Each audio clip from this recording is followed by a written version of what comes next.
हरियाणा में चौटाला पर गिरेगी गाज। रणजीत चौटाला के मंत्री बने रहने पर विवाद। लोकसभा में हार के बाद अब मंत्री पद से भी धो बैठेंगे हाथ। विधायकी से इस्तीफे के बाद भी मंत्री पद पर बरकरार। राष्ट्रपति के पास पहुंची रणजीत सिंह चौटाला की शिकायत। हरियाणा के ऊर्जा मंत्री रणजीत सिंह चौटाला की मुख्यमंत्री नायब सिंह सैनी की कैबिनेट में नियुक्ति को लेकर सवाल उठ रहे हैं। कहा जा रहा है कि 12 मार्च को निर्दलीय विधायक के रूप में सरकार में शामिल हुए थे। इसके बाद वह बीजेपी में शामिल हो गए। 24 मार्च को रणजीत सिंह चौटाला ने रानिया विधानसभा की सीट से इस्तीफा दिया। ऐसे में अब उन्हें कैबिनेट में शामिल होने के लिए दोबारा मंत्री पद की शपथ लेनी होगी।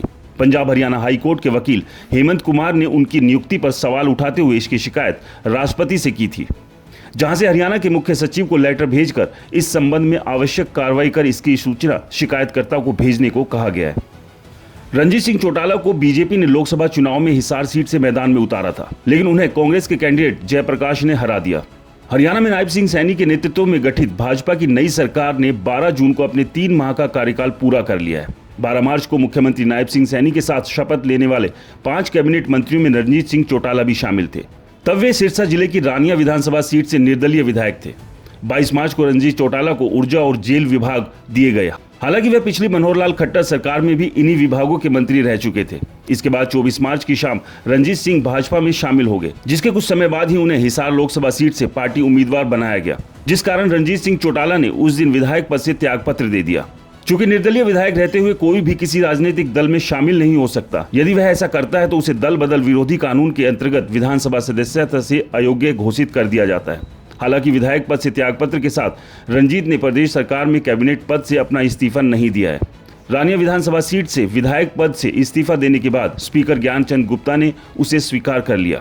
पंजाब एवं हरियाणा हाईकोर्ट के एडवोकेट हेमंत कुमार ने 2 मई को राष्ट्रपति द्रौपदी मुर्मू और हरियाणा की गवर्नर बंडारू दत्तात्रेय को लेटर लिखकर उनकी नियुक्ति पर सवाल उठाए थे। लेटर में लिखा कि रणजीत सिंह 12 मार्च को मौजूदा विधानसभा के सदस्य थे।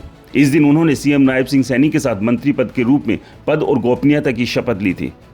इसके बाद उन्होंने 24 मार्च 2024 को अपनी विधानसभा सदस्यता से इस्तीफा दे दिया था। इसके बाद वह पूर्व विधायक या दूसरे शब्दों में गैर विधायक हो गए हैं। भारतीय संविधान के अनुच्छेद 164(4) के अनुसार गैर विधायक के तौर पर अधिकतम 6 माह तक मंत्री पद पर तो रह सकते हैं, लेकिन उसके लिए उन्हें हरियाणा के राज्यपाल द्वारा मंत्री के रूप में नए सिरे से पद एवं गोपनीयता की शपथ लेनी होगी, क्योंकि 24 मार्च 2024 से वे गैर विधायक हैं। टेक्निकल सवाल ये भी है कि जब उन्होंने मंत्री के रूप में पद एवं गोपनीयता की शपथ ली थी तब वह निर्दलीय विधायक थे, लेकिन अब वह बीजेपी में शामिल हो चुके हैं। इसलिए गैर विधायक होने के नाते मंत्री के रूप में उनका नया कार्यकाल माना जाएगा।